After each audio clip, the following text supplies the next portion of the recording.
All right, good morning. Welcome to Sweet Tea with the Pastor. Howdy, howdy. How's everybody doing out there? How are you doing today? I'm doing good. How are you doing today? I'm doing well. I'm doing well. All right, we're just some information. We got new mics set up, and we're hoping that it fixes the echo problem we've been having. We hope. Let us know if it doesn't. Now, the way you can let us know is just putting a chat down there. Now, if it's working perfectly, put a chat down there about how great we're looking or something, how good we smell, all thumbs those sort of up, things. a smiley emoji, something like that would work too. Yeah, but if we're not working, then type your note twice because we're on an echo here. So getting that echo in. But man, we're glad to be here. Glad to be here as well. It was a busy day at the church yesterday. We had a big day yesterday. For those of you who don't know it, I'll let Pastor tell you about what happened yesterday. Well, our preschool, we've been praying for it. We've been working for it. We've been having meetings and all those other things going, and it's one of those things that sometimes you spend so much time talking about something, you never know if it's actually going to get there. But yesterday it got here. We had a full crew of teachers, staff, administrators, and then kids and parents showing up. Man, how great is that?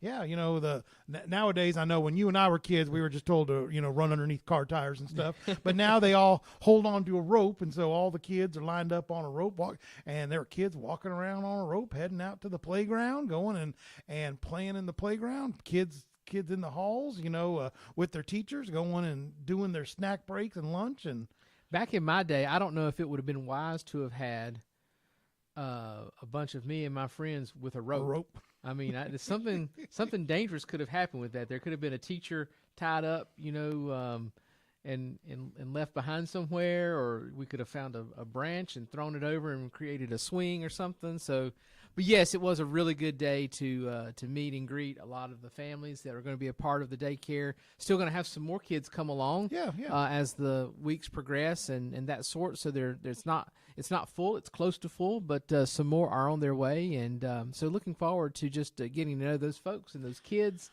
and the staff of the West Forsyth Christian Preschool. Yeah, one of the things that encouraged me is that you get a lot of these repeat families coming. Sure. So they've got younger kids coming. In fact, my kids are older now. I know you got kids that are closer to this age. I mean, Jackson is kind of a year or two older than some of the kids that are here.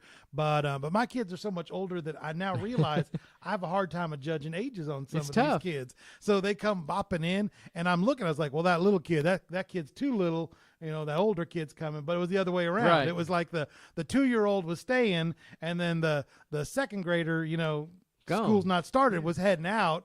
But those second graders used to be kids that were in the preschool. Right. And they would come in with such excitement to see Rosemary and the other teachers. And one of the amazing things is, and then this as a as a parent that's been getting your kids taken care of, it's hard to have consistency in child care nowadays. Sure. Because it's just a rough industry. It's people that do it. You're not doing it to get rich. No. There's not money in it. You're doing it because you love kids, but sometimes you need the money in order to feed and get a place to live. And so to have a place that has so many teachers that these second graders, third graders come back in and still recognize, and then like Rosemary's been there. I mean, I know kids that graduated. My neighbor, her daughter graduated from high school this year and remembers Rosemary from when she was in the preschool way back in the day. And so it's one of those things that having that consistency is such a powerful thing, because now you've got generational kids coming in and knowing the staff, knowing the people, but knowing that message is a consistent, constant message. Yeah. And, most of the kids coming in yesterday, they were excited to be there. I didn't see really any that were cowering or hiding or crying that they were going to school or anything like that. They were really excited to be there. I did see a couple because they weren't going to where they used to go to. Yeah. And so there was a little trepidation on that, but once they got in and saw the familiar faces and saw the familiar surroundings of the things from their classrooms and stuff, it all settled down. I think we only had one crier yesterday. Well, I saw some criers when they were told they had to go home. Okay. So I didn't see, like I said, one crier coming in, right. But I saw a bunch of criers that were like, I want to stay. I told them that it's okay if they stay overnight, but we're going to put them to work. Exactly. Like, cleaning toilets and we'll do something, garbage, cutting the grass or something. So we got jobs for them, but But no, so yeah, it was great seeing that. It was a great experience, and we had so many people from the church that were up here helping with what was going on. Sure. We had a group of ladies that made special coffee. I mean, I know you and I are not coffee drinkers, but coffee is coffee. But evidently we had to have different coffees, and we had blueberry coffees, and I heard someone say that the blueberry coffee was like eating a blueberry muffin, and I was just like, every sip. I'm not a coffee drinker, but I like blueberry muffins, so I don't know how that would. I don't know how that would here's my jive deal. with me. I like coffee. The closer it turns into hot chocolate. Okay. The closer it gets to hot chocolate, I'm good with it. And then at some point in time, you're like, well, I'll just take a hot chocolate. Exactly. I'll just take a hot chocolate. Just go with what you like. We'll be ready to go with that. But no, so it was so great. And it wasn't the only ministry that we had going on yesterday. Yesterday, first Monday of the month, we had our clothes closet going on today. Now, I haven't heard exact numbers, right? But the daycare goes through, preschool goes through 5:30, but the clothes closet opens up at 5, and that worked out great. The people were really accommodating, knowing which doors they were supposed to go into, and so we were seamlessly having both those ministries working together. But there were already nearly half a dozen families that had come just in that 30 minutes that I was manning the door for the preschool, and man, we had a good group of volunteers up here working on the clothes closet as well. That's good. That's great. Yeah, so just a lot of good things going on. Another good group of people today. We're just trying all week now. Ed was out there both yesterday and today, and he was like, yesterday we had to keep, people were wanting to exit the same way they came in, and we're trying to do a little one-way path. Today, none of that. We didn't have a single person that tried to go the opposite direction. So I think it only takes about 2 days for people to get it going. But we're trying to be out there for the whole week just to be accommodating, just to tell people, hey, we're glad you're here. We're loving to see you. Help them in.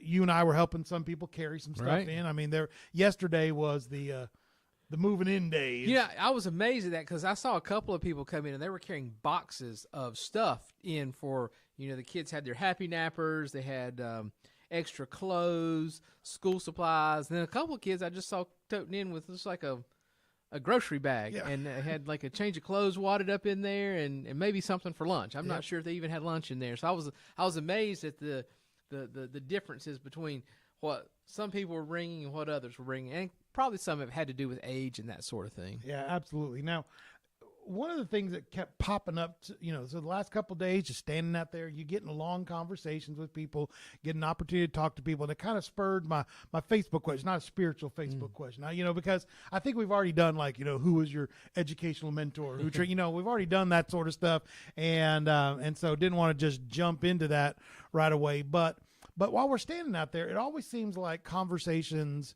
work back around to things that we enjoy, hobbies or sports teams that we like. And today we spent a whole lot of time talking about our sports teams getting ready, and we started talking about the athletes that are there, and we were talking about Chris Paul today just because grew up down the road. And but for me, he was playing in Oklahoma City when he was part of the Charlotte Hornets or the New Orleans Hornets, and so really got an opportunity to see him play, and so the question, and I think this is actually a question that pops up a lot of times, like on interviews, people trying to know your personality. If you could have past or present a meal with one person, who would you want to have a meal with? Who would you want to sit down and sometimes people say, hey, fill out your table. Who are the 3 people you want to have sitting there? And people always say you can't say Jesus because everybody wants to sit down with Jesus, but you're going to get there. He's already set up a reservation. He's got a banquet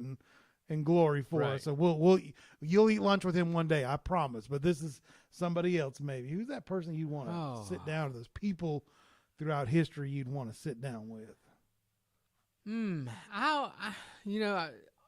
just popped this on me right before we started, and I've been running it through my head, and there's a few people. I'm trying to narrow it down to one person, but I'll say this. I know it's woo. Ric Flair, the Nature Boy, Ric Flair. Many of you know, maybe you don't know this, but just this past Sunday night, a couple of nights ago, he wrestled his last match at 73 years old. Wow. He entered the squared circle for the last time. Had his robe on, his boots on, and he wrestled a match, and he walked out of the ring with the big gold belt. And so I would like to share a meal. Is it like the seniors tour, like in golf? Are they doing I don't think they could do a seniors tour in wrestling. It would be a rough thing to watch. The two, it was a tag team match, and All if you know wrestling, there's two guys in a corner and they tag each other in and out. It was Ric Flair and his son-in-law, who is a professional wrestler, Andrade. I think that's how you pronounce his last name. He's married to Charlotte, she's a pro wrestler as well. They've wrestled against Jay Lethal and Jeff Jarrett. Now Jeff Jarrett he's old. He's not quite as old as Ric Flair. I think he's in his mid-50s. So he still had a little bit left in the tank and everything. But yeah, it was a neat deal to watch the fight and watch the wrestling match and to see Ric Flair go out and I believe this really is his last match. I just don't think he could do that ever again. He almost died a few years ago. Has a pacemaker, and that was the big concern. Is he going to take a bump and jar the probes loose or something, and that sort of thing? But all week, and the match was out in Nashville, Tennessee, and that was one of my gripes with it. It should have been in Charlotte at the old Coliseum down off of Independence Boulevard, because that's where a lot of there. I have a picture somewhere. I need to show this to you. It has three things on the billboard out there at the Charlotte, the old Coliseum. It has Elvis Presley, then Billy Graham, and then pro wrestling is what's coming up that week at the Coliseum. So it was everything was held there at Charlotte at the Coliseum. So I really thought it should have been there, but they held it at Nashville at the auditorium out there. And I had a big crowd for it. Had a lot of people come out for it and that sort of thing. But Ric Flair, I think I would like to have a meal with Ric Flair because, I grew up watching him and, just the stories that he told and that sort of thing. Read his book, saw his 30 for 30 on ESPN and would just like to go and sit down with him and have a good meal and enjoy that opportunity. How about you? Who would you like to share a meal with? That's a hard question too. I make up the questions, and I was thinking, we talked about all the sports guys. My big sports crush the last 2 decades was Dirk Nowitzki out at the Mavericks, like them. But I'm also kind of a nerdy sort of guy. I think I'd like to maybe spend some time talking to Stephen Hawkins, a guy like that. Once again, he's he's an atheist. Isaac Asimov is a science fiction writer that was a big atheist. But I'd like to talk to some of those old school atheists and have a conversation about, why they reject some of the things that go on. Because you hear them talking many times, and you're like, you talk like a man of faith. You talk like the universe is wild and amazing and so big, and it's unexplainable how all these things happen, and that it's so amazing how you can't then make the leap, the jump to this had to be created by a creator God. And I'd like to have somebody talk to me about how they get to that place without a God, because I think it would help us in the future. Because today, pop atheism is the worst. Yeah. It's got no sense of logic. It's got no sense of reason for why they do what they do. It's just it's more of a secularism. I just want to do secular things, and so I'm an atheist, and so I'd be interested in seeing, talking to some guys like that really did think out. Carl Sagan was one of those guys that, once again, atheist as long as the day is long. He might call himself an agnostic. Like, I don't know if there's a God, but so many of the things that he wrote, I'm like, you're writing this as if there's a God, right? Yet you keep telling people there's not. And I would like to, as a minister, be able to kind of figure some of that stuff out. What keeps you from making that jump to understanding an almighty God? And so that would be interesting to me, to have some conversation with guys like that. So who else would be in the running for, who else, if whoever you asked, if it was Stephen Hawking or Asimov or anything, and they said, no, I'm not doing that. I'm not going to sit down at the table with you and enjoy a hamburger or a steak or whatever. But who else would be in the running to be at that table with you? Yeah, some people to be at that table. I mean, we've got some people like I was glad to get to spend a meal with Buddy Deloche, because Buddy Deloche is a fascinating man. Exactly, he is a fascinating man. And sometimes it's those people that you know. I would like to spend time with my grandfather. my grandfather was considerably older on my dad's side than most of my friends' grandparents were, and he passed away when I was really, really young. He was a Baptist minister, and I'd like to to pluck his ear a little bit Sure. and have him share with me, how he came to where he is. Because I believe that much of what he believes has influenced me because it comes through my dad. It comes through things I knew about him when I was younger. But I would really like to kind of know more of that sort of stuff. And really some of those old time, Baptist leaders that first came to the country, those guys that were, fighting a civil war, but the Baptists in the South would gather their mission money and send it to the Baptists in the North because they could send it out to the missionaries. And so while there was this civil war going on, there was this union of these churches still working with each other, some that differed on certain theological things, but they still knew that the priority was doing the work of God. And I'd love to, in the day and times that we live today, where it seems like more and more things are fracturing more and more, I'd love to know how those Baptists during those times worked out those things that were fracturing the world, but managed to still find a way Right. to minister together. Wow. Yeah. How about you? Well- I know it sabotaged you with Ric Flair, but No. I never got to know my grandfathers. My grandfather on my mother's side passed away when I was 3 years old, and literally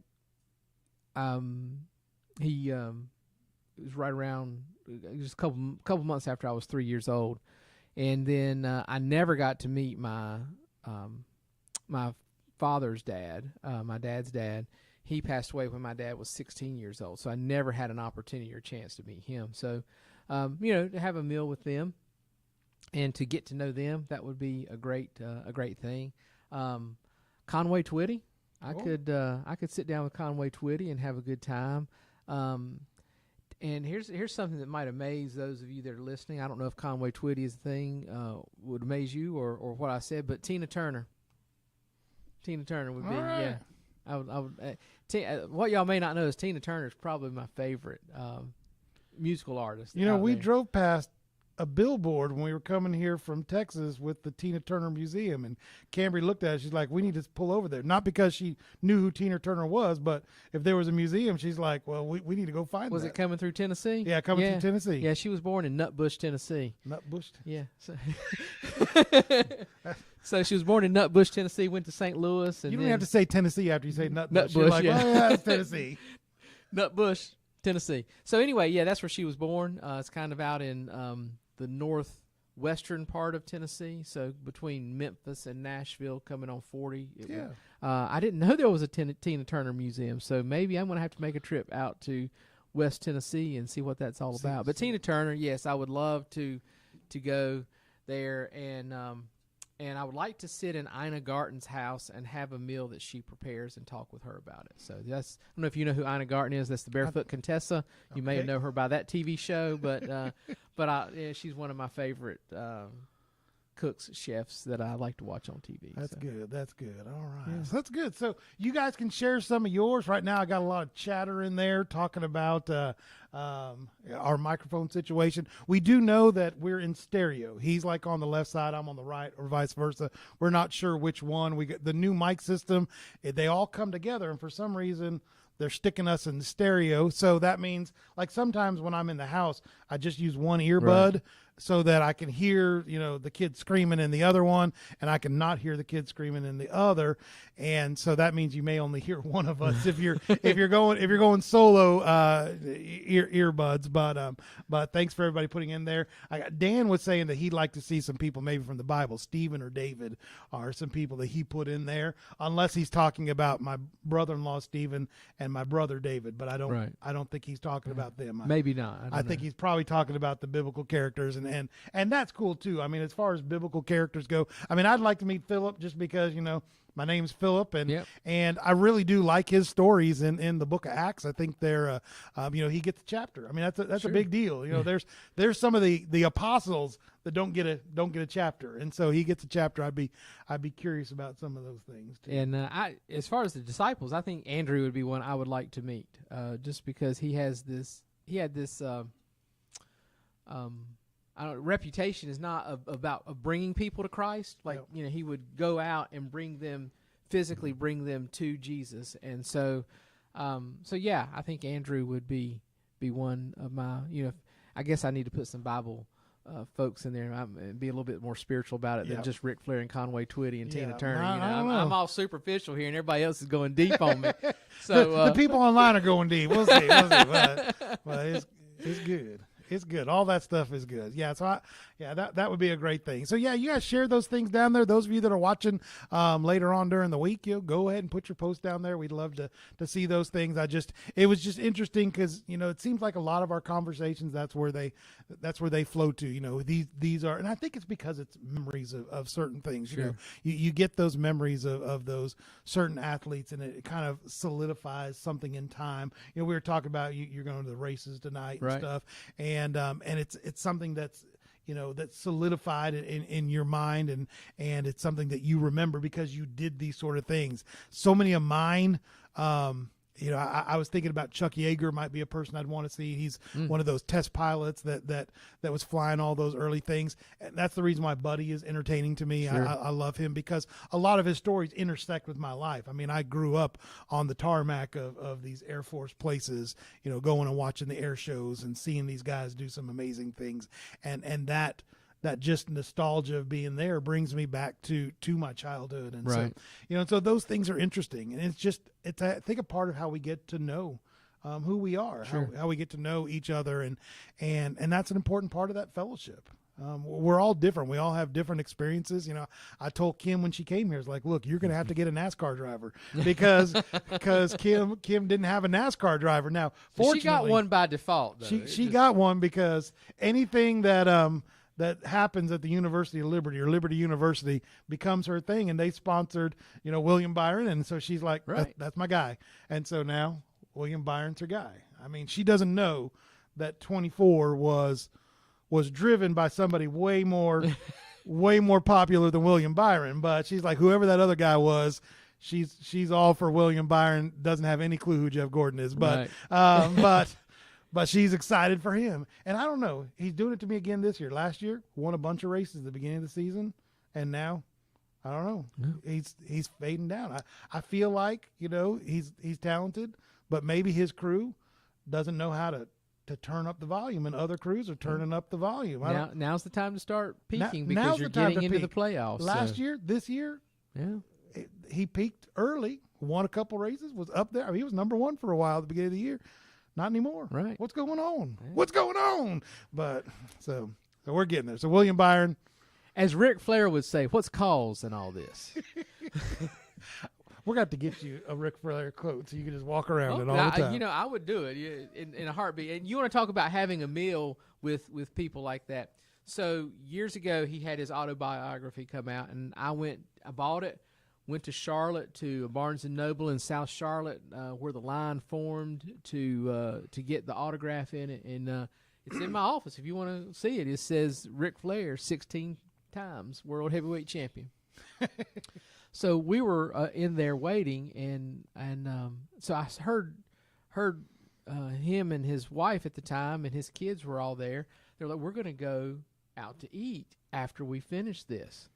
And I was like, Christy and I were dating at the time, and I was like, let's just hang out, and let's go to the restaurant with Ric Flair, and let's just blend in with the crowd, and we'll have a meal with Ric Flair and his family, I was like, who knows? But she would not allow me to do that. She's like, we're not doing that. We're not doing that. And I was like, I overheard where they're going to eat. We can go and get a table in there, and we can hang out and do everything. So I almost. You should have walked in, to the restaurant early before they got there. Said, hey, I need to reserve a table for Ric Flair.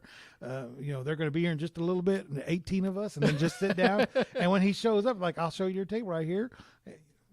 Philip Brown's already reserved it for you. So I embarrassed Christy during that time. We were in there, and they had the key TV cameras were there because Charlotte is his adopted hometown, and the people were out there, and so they had the video camera running. And we were coming to this point in the line where the video camera was on, and I walked up to it. And of course, I flashed my four fingers for the four horsemen, and I go, "Woo!" And the whole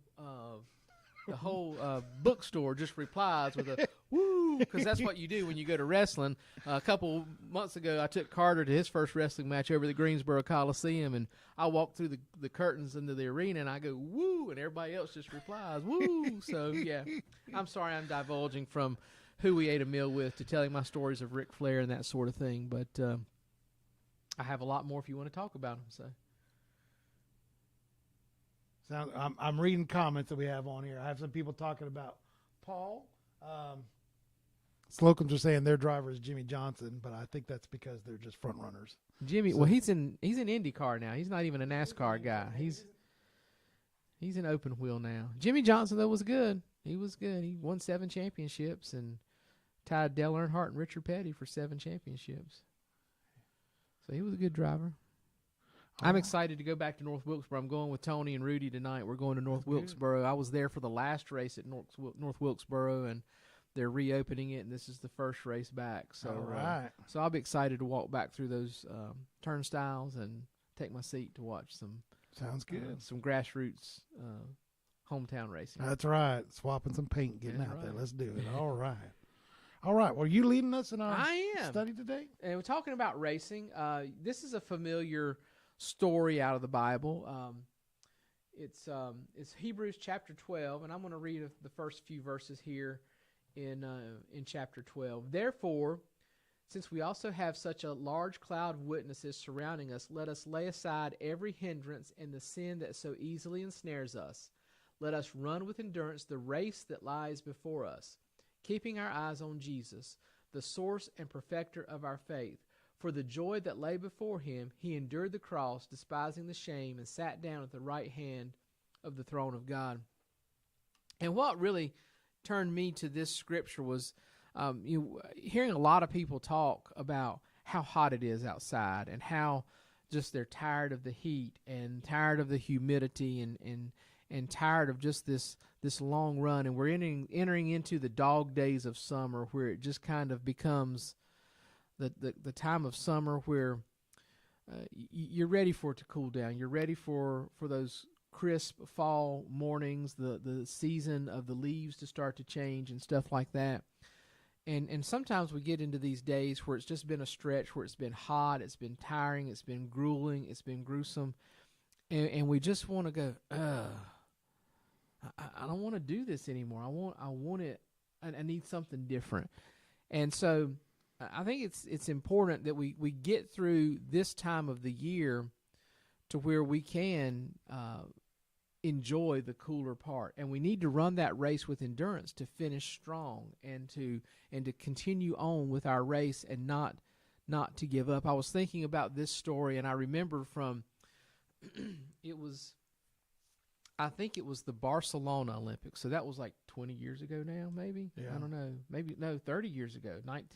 Early 90s is when Barcelona was. And there was a runner, Derek Redmond, who was running.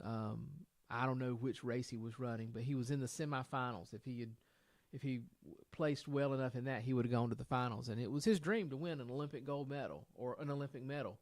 I would like to win aluminum if I got to the Olympics. I would be fine with aluminum or tinfoil or something like that. So, but he wanted to win an Olympic medal, and he was running his race in the semifinals, and he came out of the turn, and he pulled up, and he had just a sharp pain in one of his legs, and he had pulled a hamstring or something like that, and couldn't continue, and so he kind of stumbled and fell down when that happened.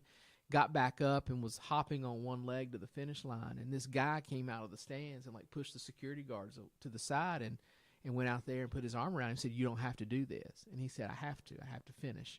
It was his dad. Yeah. And Derek and his dad stayed in his lane, and they crossed the finish line. And of course, I remember seeing this on TV, and the thousands of people there in the outdoor stadium there, just silence when it all happened. And then as the other runners were well done, and he got the biggest pop, the biggest round of applause because he finished the race and he stood strong. And so, I encourage you, if you see someone struggling in their race, go put your arm around them. physically if you have to, metaphorically if you need to, Yeah. and help them across the finish line. Help them to see that there is a prize and there is something there at the finish line. If you need help, ask for it. Say, I need help. I need help getting across the finish line. So this just brought to my attention, when we're in this part of summer where it's just like every day we wake up and it's already hot at 7 a.m. when we go out the door or something like that, and it's like, wow, are we ever going to get any relief from this? And you don't want to do it anymore, and you don't want to do it, but you realize you have to. You need to do it. You need to finish your race and run it. Run it with integrity, run it with endurance, and run it so you can see the finish line. That's great. That's great. Yeah, that's such an encouraging word right now, and yeah, fall's coming. Harvest time is coming. Harvest time is coming, and then we go into winter where we can the earth, and we can rest and relax and recover to start out strong again in spring when it all comes around. I'm amazed at the seasons and how God planned them, and how we need to go through those same seasons in our life, mentally, emotionally, physically, spiritually, in any kind of way. We need to go through those seasons where we have seasons of rest and recovery, seasons of rebirth, and seasons of harvest and plenty and growth and that sort of thing. We need to do all of that, just like our earth does. And I think God made our earth to point us to that we need to do this in our own physical lives and mental lives and spiritual lives and everything. Yeah. It's an example to us. Yeah, absolutely. I think that is one of the many ways that God reveals himself through, Sure. And God tells us that we are accountable to him. Even if we haven't heard the gospel message, Right. we're accountable to him because all of nature points to him. him. So, absolutely. Well, I'm so glad to have an opportunity to spend some time with you, to be here with you Yeah. today.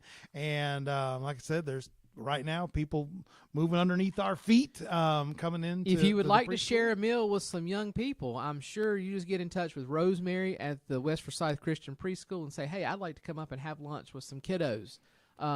They would love to have you come and be a part of what's going on down there. They would love it. Every kid told me exactly what type of chips or crackers they Right. got. I now know every type of chips and crackers. And I had one kid that was bragging about his roll-up. Oh. Hey, I got it, and everybody loves the fruit roll-up. And I looked at it, and it was a piece of turkey. And I'm like, well, Ooh. your roll-up is deli meat. but he was excited about his roll-up, and so his parents have taught him when all the other kids are like, "Can I have a roll-up?" and I'm sure he gets deli meat. So that kid's on a way to a nice, strong, healthy, protein-filled life. Sounds like fun. If you want to see what all kinds of happy nappers are out there and available, come and just see what they got, because I think every type of happy napper walked through our door yesterday. So. Absolutely. And they were all excited about it because it was a change this year. Sure. Last year they had a different setup how they did their naps, and this year it was like a requirement everybody get a happy napper, which means every kid had a brand new, and they were excited. Exactly. About it. Yeah. So. And if you know how to fold one of those happy nappers back up, please get in touch with yours truly, because we have one that just kind of gets wadded up. just shove it in a Walmart sack. That's how you fold it up. I'm going to tell you what, they make it look real easy when they open those things up on their infomercial, and then you can't get that thing back together. So. Sounds great. Well, let's close in a word of prayer, and we'll be done today. Our Heavenly Father, God, thank you so much for allowing us to be here to worship you, God, to be able to share some fun stories about our lives, to grow in fellowship with each other. God, for us being able to get this message about, God, finishing the race that you've placed before us, Lord. And we feel that, experience that with the preschool opening, because it has been a marathon for us to get where we are. But, Lord, we also know that you are setting before us new paths for us to follow, God, ways to run after you all the more. And, Lord, I pray that each day you would open that up for us, and, God, that we would be able to see where you are leading us more and more every day. God, we love you so much. In your name we pray. Amen. Amen. God bless you all. We will see you guys soon. Wednesday night, you can come up and volunteer. We're going to have people up here in the morning and the afternoon, all week this week, and then any other time after that. I think they're trying to calm the kids down right now, just getting them used to the church. But here in about a week or two, somewhere mid-August, they're going to start looking for people that want to come up and read books and do stuff like that. I love reading me some kids' books, so I'm ready to do that. So. Do you read and then turn the pictures, or do you hold up like this? And read? I have learned how to read upside down. So Okay. I could do Show it this off. way or this way. Show off, yeah. Yeah, so that's me. That's me. I learned how to do that. I'm a reader like this. I like to hold the book up and do this. I see how different ones, because my wife's a teacher, so I see some will read and then they'll pan the book and then put it back down, read and pan the book. So there's different ways to do it. So sounds good. Look reading forward to it. upside down. Show us your best reading techniques. All right, here in the weeks to come. God bless y'all. We'll Take see care. you We'll soon. see you soon. Bye.